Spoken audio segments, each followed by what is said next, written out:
हरियाणा में ना तो गैंग है और ना ही गन कल्चर।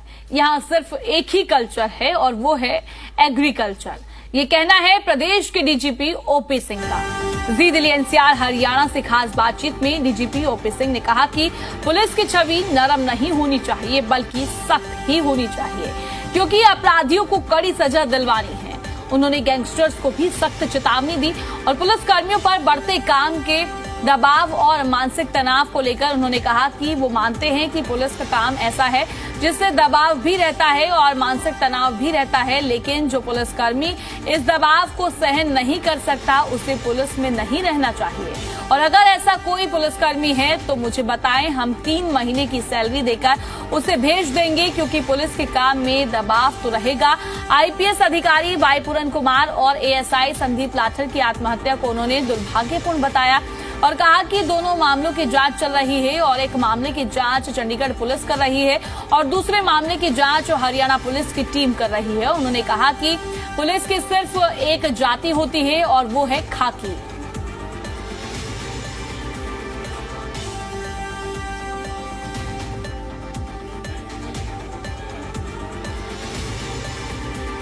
हरियाणा के नए डीजीपी को करीब 3 हफ्ते हो चुके हैं अपना कार्यभार संभाले हुए, और जब से उन्होंने कार्यभार संभाला कभी उनके कसरत करते हुए वीडियो वायरल होते हैं, कभी कुछ चिट्ठियां जो पुलिस के कर्मियों के लिए लिखी होती हैं वो वायरल होती हैं, क्योंकि कई तरह की बातें उनमें लिखी होती हैं। चिट्ठियों का क्या मतलब है, फिटनेस को कैसा देखते हैं और पुलिस को लेकर क्या अवस्था अब हरियाणा में बदलाव जो देखने को मिल रहा है, आगे क्या कुछ पुलिस काम करेगी, किस तरह से पुलिस की जो बदलाव है वो आएंगे, चाहे वो तकनीकी तौर पर देखें या पुलिस जो कार्रवाई करते हैं उस तौर पर देखें।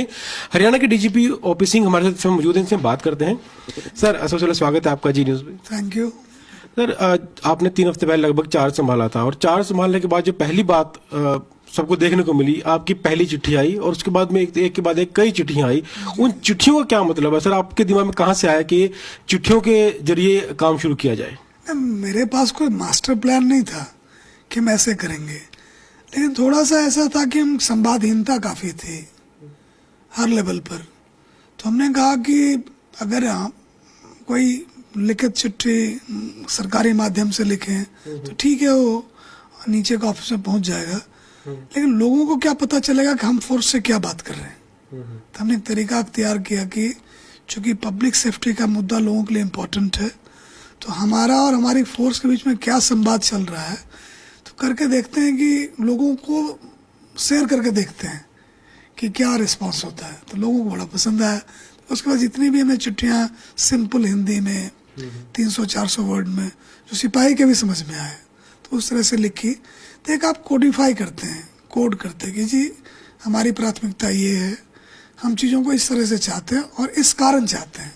तो अगर आपको ये लगे कि आपकी बात मानी जाए तो ज़रूर कहिए कि आप ये बात क्यों कह रहे हैं।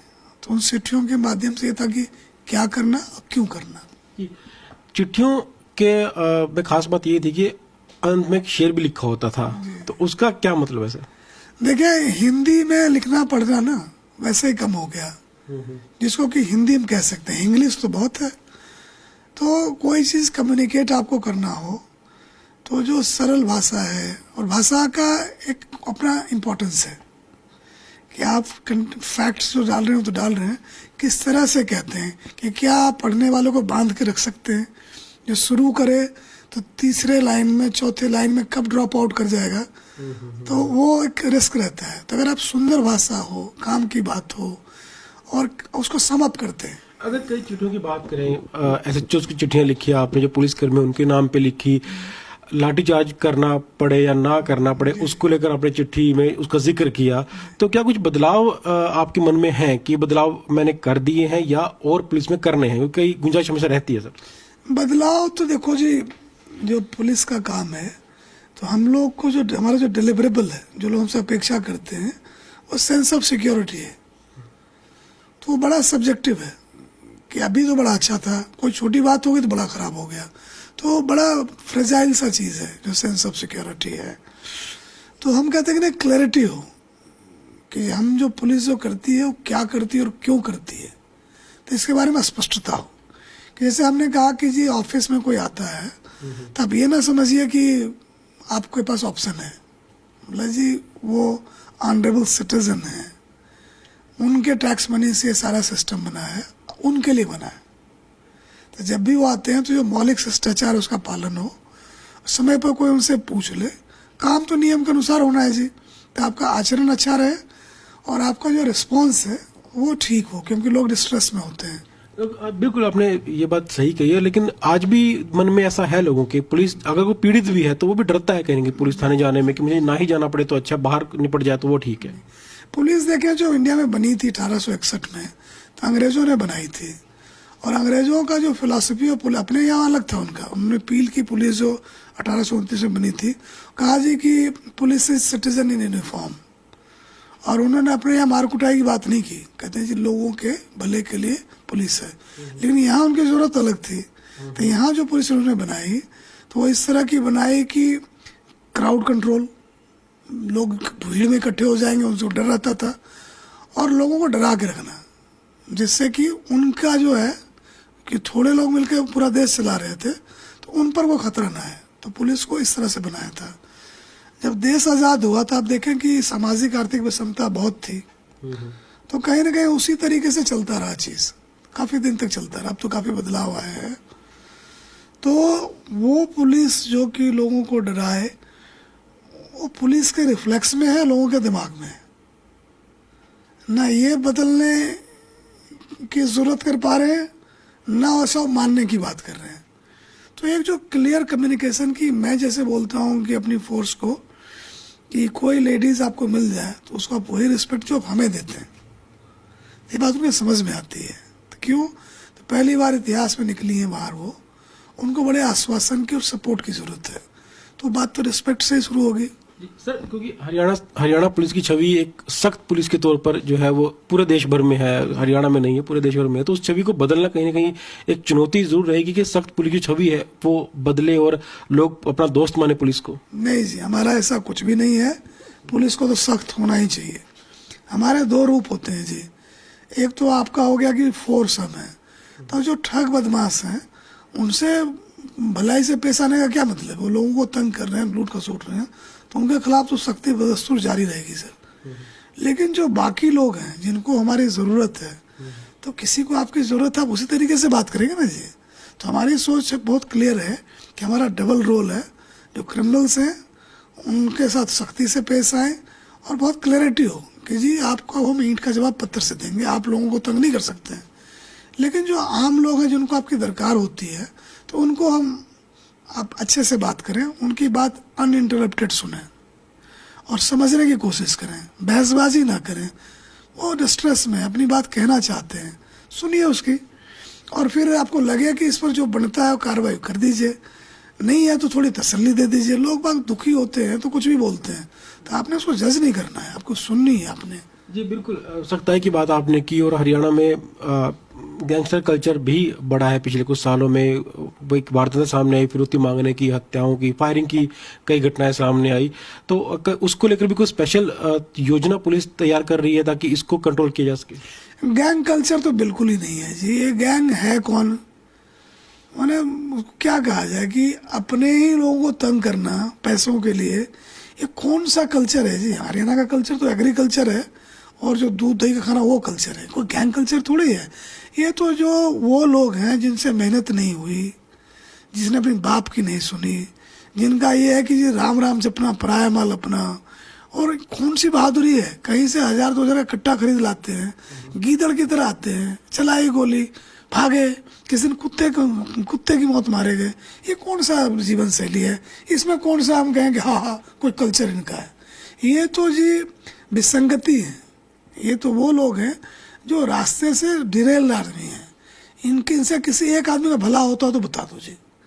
ना इनका परिवार इनसे खुश, ना समाज इनसे खुश, ना दोस्त इनके खुश, ना कोई इनसे आदमी खुश हो। कैसे हो सकता है जी? आप जंगल के कानून शहर में लागू करने की कोशिश कर रहे हो कि जिसकी लाठी उसकी भैंस, कमावे कोई, हम ले लेंगे, मार देंगे। ये क्या बात हुई जी? देश क्या इसलिए बना है कि आप उसको आराम से लूट सकें? ऐसा नहीं चलेगा। लेकिन इसमें एक बड़ी समस्या तब आती है जब कई बार युवा जो है सोशल मीडिया पर देखते हैं पोस्ट और वो उनसे प्रभावित हो जाते हैं, फिर वो भी गन कल्चर को से प्रमोट करने में जुड़ जाते हैं, शेयर करते हैं खुद की गन लेकर और फोटोज वगैरह। युवा प्रभावित हो जाते हैं कई बार ऐसे लोगों से। देखो जी, आज तो पूरी दुनिया ही रील बना रही, रील देख रही है। जब 100 रील बनेगी तो 10-20 इस तरह की भी बनेगी। और इन गुंडों को ये पता है कि इनका जो खौफ है, इनका जो डर है, इनकी जो कहते हैं जीवन शैली बड़ी अच्छी है, इस तरह का अगर ये नहीं बेचेंगे अपने को बाजार में तो इनको कौन पूछेगा। तो इन्होंने रखा होता है जी 2-4 हज़ार रुपये का लड़का कोई होगा, वो मॉर्फ कर करके इनके शानो शौकत की वीडियो चलाता रहता है, लोग उसको देखते रहते हैं, झांसे में आ भी जाते हैं। मेरे से पूछो जी, इनको कुत्ता नहीं पूछता, जेलों में टॉयलेट साफ करते हैं, इनके पल्ले क्या है। तो ये असली चीज तो दिखाते नहीं है, अपना दिखाते हैं ये वो फलना ढिमकाना। ये झूठ का बाजार है जी। आप मेरी सुनो प्लीज, ये झूठ का बाजार है। अगर अपराध की जीवन शैली इतनी ही अच्छी होती तो बहुत लोग यही करते। तो 99% लोग मेहनत मजदूरी करते हैं। आप हॉस्पिटैलिटी सेक्टर में जाओ, बर्तन धोते हैं, खाने बनाते लड़के, वो भी ये कर लेते हैं। क्या अच्छा अंग्रेजी बोलते हैं। तो किसी अच्छे बोलचाल वाले पढ़े लिखे आदमी को देखा इस तरह काम करते हुए? ये तो अनपढ़ गंवार बेवकूफ लोगों का ये क्या कहा जाए कि शकल है जो कि चलने वाली नहीं है जी। कई नेता जो राजनीति जुड़े लोग हैं वो ऐसा बोलते हैं कि जब नौकरी नहीं मिलती तो वो क्राइम की तरफ चला जाता है, नशे की तरफ चला जाता है। कितनी सही ये बात मानते हैं आप? देखो जी, नौकरी की कमी नहीं है। आप ढूंढो, कारपेंटर नहीं मिलेगा, माली नहीं मिलेगा, इलेक्ट्रीशियन नहीं मिलेगा, प्लम्बर नहीं मिलेगा, आता ही नहीं जी। गाड़ी चलाने नहीं आती है। बेरोजगारी कहाँ है जी? लैक ऑफ स्किल है। अगर आपके पास हुनर है ना जी, आप जैसे कि सवाल जवाब का हुनर आपके पास है, आपको काम मिल गया कि नहीं? तो इंडिया इतना बड़ा देश है, इतना बड़ा बाजार है कि थोड़ा भी अपने प्रॉब्लम सॉल्विंग और वैल्यू क्रिएशन हो तो लोग तो आपको उठा उठा के ले जाते हैं। एक जगह टिकना मुश्किल हो जाता है। किसी ने लाख रुपए में लिया, कोई 1.5 लाख ऑफर करने को तैयार है। तो ये बेरोजगारी का ड्रामा अपने पास रखो जी, ऐसा कुछ नहीं है। थोड़ा भी अकल हो, थोड़ा भी मतलब हुनर हो, कोई काम की कमी नहीं है। तो जिनको अगर अपराध में जाना है, जो उससे प्रेरित है, तो वो जाते ही, चाहे वो किसी भी परिवार से हो। एक तो देखो जीन का प्रॉब्लम है जी, साइकोपैथ होते हैं, उनको लोगों को तंग करके मजा आता है, जेनेटिक डिफॉल्ट है, तो उन्होंने करना ही है। और कई लोगों को लगता है कि जो मुख्य धारा में अर्थव्यवस्था है, जहाँ की आप एक्स अमाउंट में चीज़ें खरीदते हो और एक्स प्लस में बेच देते हो, तो वहाँ लगता है कि उतना मेहनत कौन करेगा, इतनी कमाई से क्या होगा। तो फिर इन्वेस्टमेंट के तौर पर एक कट्टा ले आते हैं, 4 बेवकूफ़ टाइप के लड़के इकट्ठे कर लेते हैं, फिर कहते हैं जी ये कर दूंगा वो कर दूंगा। इनका खेल 6 महीने साल भर 1.5 साल चलता है, फिर ये निपट लेते हैं। ये इनकी क्या जीवन है जी, क्या जीवन शैली इनकी है। एक रात ये एक जगह, दो रात एक जगह सो नहीं सकते। इनका चेहरा इनका दुश्मन है, आपस में इनकी लगी रहती है, इनकी तो हवाइयाँ उड़ती रहती है, भागते रहते हैं, ये चूहे हैं। तो हरियाणा पुलिस ने भी ऑपरेशन ट्रैकडाउन भी शुरू किया है कल से, और भी कई काम किए जा रहे हैं ताकि इस कल्चर को खत्म किया जाए और जो अपराधी हैं वो खत्म की जाए हरियाणा से। तो उसको कैसे पुलिस काम करी, और ये ऑपरेशन है ट्रैकडाउन, ये कैसे काम करेगा? कल्चर तो ये है ही नहीं जी, कल्चर तो हरियाणा का एग्रीकल्चर है। और जो आप देखते हो ना कि किसी को ये कुछ नहीं कहते, बाहर के आदमी इसको अपना घर बनाना चाहते हैं। यहाँ कोई ऐसा भेदभाव नहीं है, बड़े दिल के लोग हैं और ये सवाल पूछने वाले लोग हैं। हरियाणा में आज तक ना जी अपराधी सामाजिक तौर पर स्वीकार्य नहीं है। इनमें से कोई भी आप देखिएगा कि लोग इनको नहीं मानते हैं। और अभी भी जो अपराधी किस्म के लोग हैं शासन तंत्र को भेद नहीं पाए, समाज में स्वीकार्यता नहीं है, तो काहे का गैंग कल्चर। ये 4-5 जो औने पौने चोर चक्के चिरकुट टाइप के लोग हैं, इधर फोन कर दिया, उधर फोन कर दिया, इधर गोली उधर गोली चला दी, तो हजारों अंदर किए जैसी साल। ये तो बेशरम लोग हैं, जूते खावे फिर वही, जूते खावे फिर अभी। ये कोई कल्चर वल्चर हरियाणा इतना ग्रेट स्टेट है। अब इंडिया में देखो हरियाणा काटने के लिए मारामारी होती है, अगर 5 अफसर यहाँ आ गया तो 5 शादी करके आ जाते हैं। इतनी अच्छी जगह है ये, इनके कहे से थोड़ी खराब हो जाएगी, हम थोड़ी होने देंगे। लेकिन जब पुलिस काम करती है, क्योंकि पुलिस का भी काम काफी तनाव भरा रहता है, तो उसको लेकर भी आपने सोचा कि ताकि पुलिस कर्मी जो हम वो तनाव में ना रहे, काम करें अपना, अपराधियों को पकड़े, पर उनके ऊपर कोई तनाव ना हो। कोई तनाव नहीं जी, किस बात का तनाव है? दोगे आपको पता है कि पुलिस में आपको दूसरों की लड़ाई लड़नी है, सोच के आओ। आपको लोग इसलिए थोड़ी रखेंगे, आपको तनाव होता जाओ, किसने रोका है? हम तो 3 महीने की तनख्वाह दे के भेजने के लिए तैयार हैं जी, कि जाओ जी जहाँ जाना है। यहाँ काम माटी वीरान मत करो लोगों का। यहाँ लोग आपको आपके भरोसे सोते हैं। आपकी लड़ाई मुकद्दमबाजों से, बंदूकबाजों से, मुंह जोरों से है। अगर आपको स्ट्रेस हो गया तो कहीं और जाओ जी, ये जगह बिल्कुल नहीं है।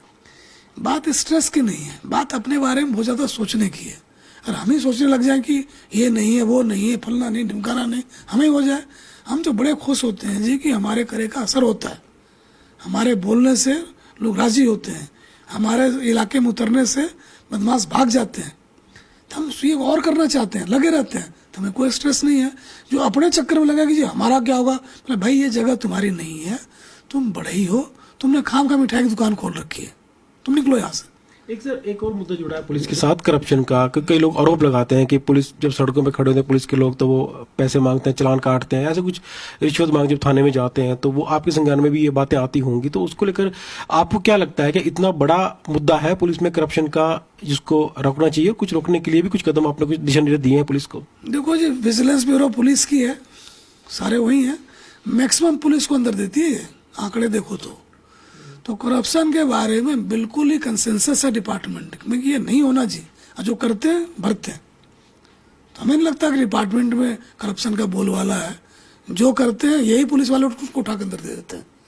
सारे डिपार्टमेंट में आधे तो पुलिस के वाले अंदर होते जी, तो और बिल्कुल फटाफट सस्पेंड करते हैं, बर्खास्त करते हैं। तो हमारे यहाँ तो जी 0 टॉलरेंस है इसके बारे में। जो कानूनी कार्रवाई है धड़ल्ले से होती है, मैंने अपने ही पुलिस वाले अपने ही को झट अंदर बिठा देते हैं। तो ये आप मेरी सुने। दूसरा जो है कि जिस तरह से हम करप्शन को पेश करते हैं मुलाजिम को, तो हम उसमें बदलाव लेके आ रहे हैं। हम उनको ये कहना चाहते हैं कि देखो जी, आपने किसी से ले लिया, बड़ी चतुराई से लग रही है कि आपने ले लिया, आप ये देखो जिसने दिया है वो जेब से थोड़ी देगा, तो वो जो कुछ बेच रहा है प्रोडक्ट या सर्विस उसमें जोड़ देगा वो। तो कॉस्ट ट्रांसफर होते होते होते होते होते होते आखिर में लेबर के यहाँ पहुंचेगा। लेबर के पास बेचने के लिए अपने लेबर के अलावा कुछ नहीं है, और लेबर का रेट जो है रोज नहीं बदलता, वो काम कभी मिलता ही नहीं है। लेकिन जब भी वो बाजार जाता है तो उसको सामान का दाम प्लस प्रॉफिट प्लस करप्शन का कॉस्ट प्लस टैक्स सारे भरने पड़ते हैं।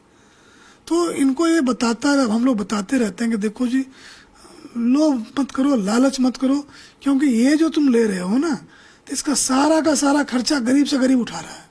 तो परिणाम क्या होता है? भूखा सो जाएगा वो, बिना दवाई के रहेगा वो, बच्चे सड़क पर होंगे उसके। तो क्या इतना जरूरी है कि आप वो नहीं देख पा रहे हो कि आप ही के देश के नागरिक, आप ही के भाई बहन उस दौर से गुजर रहे हैं।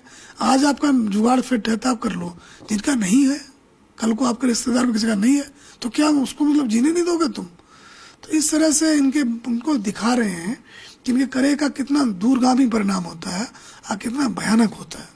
तो इस तरह से हम पैकेज करने की कोशिश कर रहे हैं। तो हमें लगता है इनके अंदर अगर ये आत्मा जगेगी कि नहीं जी हमें ये नहीं करना, तो नहीं करेंगे ये। तो अब लगे हुए हैं, कठोर कार्रवाई, 0 टॉलरेंस, प्लस कि इनको दिखाना कि इनके करे का क्या असर होता है डाउन द लाइन। सर, इन्हीं से जुड़ा एक सवाल है कि पिछले महीने जो घटनाएं हुई हरियाणा पुलिस में, IPS वाई पूर्ण कुमार की आत्महत्या हुई, एक संदीप लाठर जो SI थे रोहतक में, तो कई बातें निकल कर आई कि पुलिस के ऊपर स्ट्रेस बहुत ज्यादा है, करप्शन की बात भी निकल कर सामने आई, मामले की हालांकि जांच चल रही है। आप क्या कहेंगे बतौर DGP इस मामले में? भाई देखो, 70,000 की फोर्स है, तो ये तो चलता रहेगा जी। मैंने उनके जाने का बड़ा दुख है, छोटे छोटे बच्चे हैं, परिवार है, और जो इस तरह की अकाल मृत्यु ना, बहुत समय लगता है उसको एडजस्ट होने में। फोर्स में भी लगा कि ये क्या हो रहा है, तो ये जो है बहुत बुरा हुआ, और हम इस बात को लेकर काफ़ी संजीदा हैं कि आगे ये नहीं हो, तो जो भी स्टेप्स हम लोग हैं वो ले रहे हैं। तो ये एक बात तो ये हो गई। दूसरा कि हम इसको लेके नहीं बैठ सकते जी। आप देखें कि पिछले 15, 20, 25 दिन में जितनी भी बातें हुई, तो जो चला, मैं बोलने के लिए बाहर आया ही है कि मेरे पास चुप रहने का ऑप्शन नहीं था। लोग पूछते हैं कि आप चलो ठीक है, हेड ऑफ द डिपार्टमेंट हो, आपका क्या कहना है, तो मैं चुप रह ही नहीं सकता था। तो हमने जो बातें की कि जी हमारी जाति जो है खाकी की है, ये लोगों का दफ्तर है, पुलिस को चाहिए कि अच्छे से पेश आए, जो जरूरी है वो कर दें, इस तरीके से। बोले ये हम हैं, हमें देखो हम ये हैं, as a head of the department ये हमारा पोजीशन है। आप विश्वास करोगे जी, 9 करोड़ लोगों ने देखा उसको, 7 करोड़ इंगेज हुए, जो डिजिटल मीडिया को जानते हैं इंगेज हुए। 99% बोले कि जी आप ठीक कह रहे हो। और सबसे ज़्यादा बात जो जिस पर ये सहमति बनी कि पुलिस की एक ही जाति है जी, वो खाकी की। तो लोगों के अच्छे सच्चे होने का ऐसा बड़ा प्रमाण कोई हो सकता क्या? कि इतने बड़े बवाल में भी उन्होंने सही चुना इस डेटा सेट पर। हरियाणा की आबादी 2.5 करोड़ की है, 9 करोड़ लोगों ने देखा उसको। लेकिन सवाल भी कई खड़े हुए जब अधिकारियों का ही नाम आया, उसके ऊपर जाति के एक फैक्टर भी शुरू हुआ, जाति को लेकर प्रताड़ित किया गया, कई तरह की बातें आई, तो वो आपके संज्ञान में आई होगी। हालांकि पुलिस की जांच चल रही है, तो जांच जहां चल रही है वो भी आपको जानकारी होगी किस एंगल पर जांच फिलहाल मामले की चल रही है, और ये सारा जो मामला पुलिस को डैमेज तो सर हुआ, इसमें सवाल खड़े हुए। एक तो देखो चंडीगढ़ तफ्तीश कर रही है, उसमें मुझे कुछ नहीं कहना है। एक रोहतक में अपना SIT काम कर रही है, उसमें मुझे कुछ नहीं कहना है। कानून अपना रास्ता अख्तियार कर रहा है। हम एक ही बात कहेंगे, जो हमारा कार्य क्षेत्र है, किसी के साथ कोई इनजस्टिस नहीं होगा। जी शुक्रिया सर। तो ये थे हरियाणा के DGP OP सिंह, जिन्होंने तमाम मुद्दों पर हमारे साथ चर्चा की। गैंग और अपराधियों के गन कल्चर को लेकर कहा कि हरियाणा में सिर्फ एक ही कल्चर है, वो है एग्रीकल्चर, और जो भी अपराधी हैं जो अपराध करते हैं पुलिस उनको सख्ती से उनसे निपट रही है। कई हजार लोगों को जेल में डाल दिया गया है और आगे भी जो अपराध करेगा उसे बख्शा नहीं जाएगा। साथ साथ इन्होंने पुलिस को लेकर कहा कि पुलिस के 2 रूप हैं, हालांकि सख्ताई भी जरूरत है, पुलिस भी जो अपराधियों पर सख्ताई बरते, और साथ साथ पुलिस को नरम भी होना चाहिए, ताकि जो आम लोग न्याय की आशा लेकर थाने में आते हैं उनको न्याय मिलना चाहिए। और पुलिस में आगे भी कई बदलाव इस तरह के देखने को मिलेंगे, और अपनी चिट्ठियों के जरिए लगातार पुलिस कर्मियों को जागरूक कर रहे हैं। साथ साथ चिट्ठियों का मकसद ये भी है कि अधिकारी जो आदेश दे रहे हैं कर्मचारियों को, पुलिस कर्मियों को, कि वो किस तरह से काम करें, उनका जो संदेश है वो आम लोगों तक भी पहुंचे, ताकि आम लोगों को पता चले कि पुलिस आने वाले दिनों में किस तरह से काम करने वाली है। वीडियो जर्नलिस्ट राहुल धीमान के साथ विजय राणा, जी मीडिया, चंडीगढ़।